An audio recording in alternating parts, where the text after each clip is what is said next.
Hey there, Sharon Horne-Ellstrom here. Welcome to day 247 of our BU 365-day challenge to do one thing every day that improves us in some way. This month, this segment, we are focusing on the life framework area of communication. How do we communicate? How do we get our message across? How do we know that what we say, what we feel, what we hear, what we think, what we're trying to communicate is getting to the person we want to communicate it with? So our topic today is communication, thoughts, and beliefs. And I think we figured out at this point in the challenge that our thoughts and our beliefs determine everything. Everything is filtered through every experience. Everything we hear or see, every one of our senses is filtered through our thoughts and our beliefs, which are created excuse me, from our past experiences. So I looked up a bunch of fun, I was searching for, of course, communication-related thoughts and beliefs. And you get a lot of, whenever you search anything on the internet, you get the negative side of things. And so I found a lot of myths, misconceptions, and things like that. I'm going to share those, just list of those, to start getting our minds thinking and paying attention to our thoughts and beliefs about communication.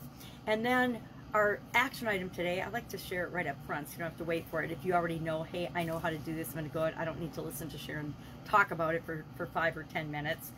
We're going to brainstorm at least 10 things. We're going to go about our day, and as we go about our day, we're going to notice what comes up for us. What are some of our communication-related thoughts and beliefs? Maybe it's, I don't understand, or people don't understand me. People never understand me. I don't understand what they're talking about. I can't interpret accents. I have a hard time with accents. I'm a bad speaker.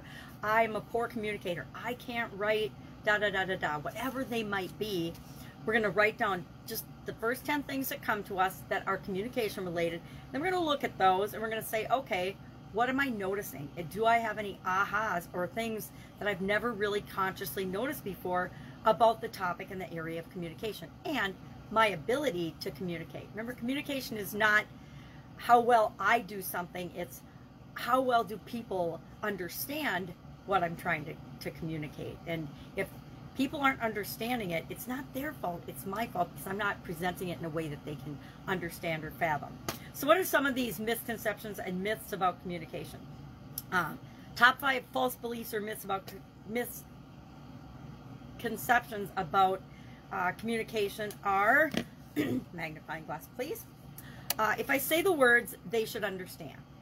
I used to think this. I used to believe that if I said something, people should understand it the same way I am presenting it. Guess what? Nobody's a mind reader, including me. And so people don't know what's in our head. And if what we're saying and the words we're choosing and using are based on our experiences, that's assuming that they have had the exact same experiences and the same exact definitions and understandings of every single word we speak.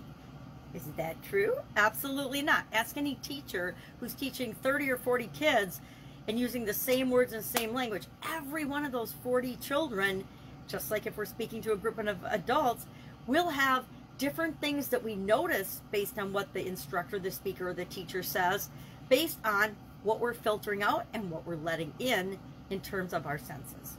Number 2, I can turn on being a great communicator. Okay, really? That one's funny to me. I can improve my connection, so no need to prepare. Oh, okay, let's start over. I can improve my communication, so there's no need to prepare. A lot of people think that they don't have to think about what they're going to say before they say it. You don't have to think about what they're going to do before they do it. Very interesting results happen when we don't prepare and we don't think about what it is we want to say and how we want to act and what we want to do and how we want to communicate. If we don't know our intention of a communication, if we don't know why we're sharing something with someone, how on earth do we expect them to know why we're sharing it with them? Number 4, I'm good at talking, so public speaking should be easy.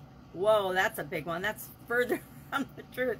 I like to think I'm good at talking, but just like every other person, I have a fear, or I had, I don't anymore, had a fear of public speaking. And we're not good at anything until we learn how and practice and practice and practice and figure out what works for us and what doesn't work for us.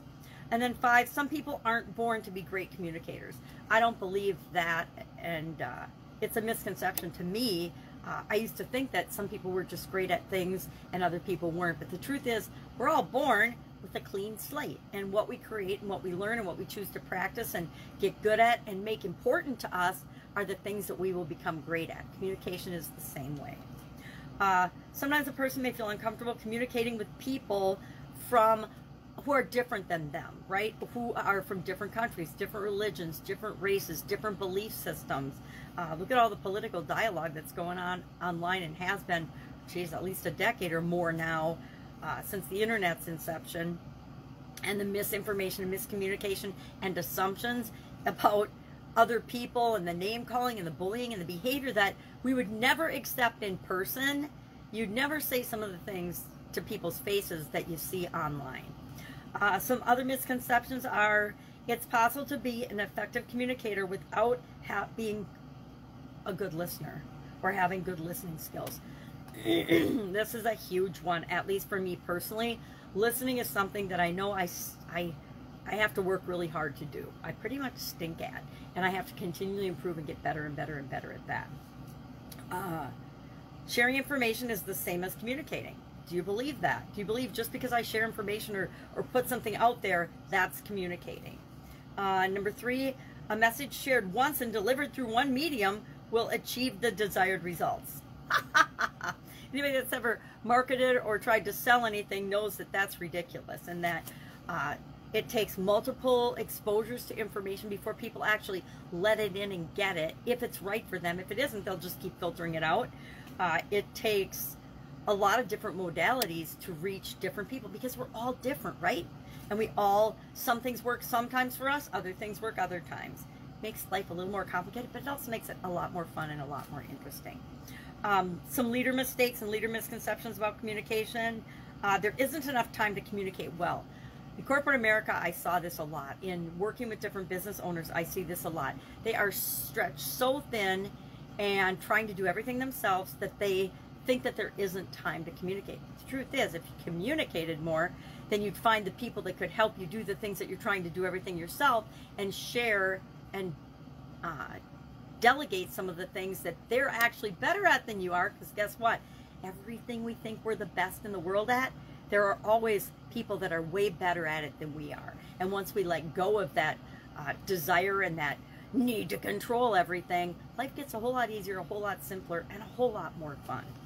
And then what's another one? I'm already a good communicator. Most leaders, most people that you talk to believe that they're a great communicator or a good communicator already, and so why should they get any better? It's like the people we talk to that haven't learned anything since high school or college. Whenever they ended their formal education, that was it. They didn't study or learn or grow or continue to develop as human beings in any area or aspect of their life, or maybe just one area or aspect of their life, and they just think that they're the bee's knees, and it's kind of scary. But we can understand, we can help those people to grow by seeing themselves more clearly, just like we can see ourselves more clearly. The biggest myth about communication, I thought this was interesting and oh so true, is the illusion that communication has actually occurred, right? People assume, and I used to do this in relationships, especially in my marriage, was like, I assumed if I told my husband something, he heard it and would act accordingly. Oh my gosh, did that get us into a lot of trouble and a lot of fights, because like I was forgetting that he only would hear what he wants to hear. So if I was telling him something he didn't really want to hear or participate in, he would filter that out, and he would physically sometimes not even hear me, right? He might acknowledge that he heard me, but it went in one ear and out the other, and so the communication didn't happen. I thought it happened because I told him something, and he would swear when he missed an appointment or didn't do something I'd asked him to, he would swear that I never asked him or I never told him to. And I would be 100% sure that I had told him to because I checked it off my little list, or I asked him to do something and he said he would do it, etc. And that happens with our kids, that happens with all kinds of people. It happens in our work relationships, it happens everywhere, because we think we've communicated and we haven't. We have to remember to check back with the person, have them repeat back to us what they've heard and what they're agreeing to, and then maybe we need to have them write it down too, so that they remember what they've committed to. So today, what are we going to do? We're going to think about and notice what our thoughts and beliefs are about thinking, and not thinking, that's from mental, about communication. Am I a good, how do I feel I am as a communicator? We just covered that yesterday, the different modalities. Which ones did you rate yourself lowly on, and why did you rate yourself low?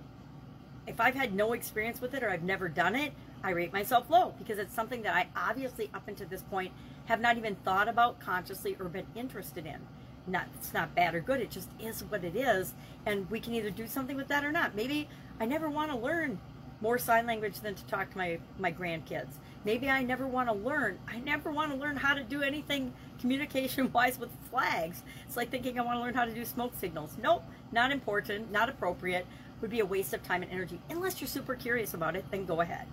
So, 10 things, 10 thoughts and beliefs, and then, for extra credit, ask yourself, is this, write them down, and then just look at the list and say, for each one, is this true? Is it 100% true? What if it's not true? What might be possible? All right, have an awesome day. Any questions, hit me up. Otherwise, I'll be with you tomorrow. We're going to talk about communication some more, and we're going to start to really focus in and hone in on and get ready to do the SOAP framework this coming week. All right, have an awesome day. Bye.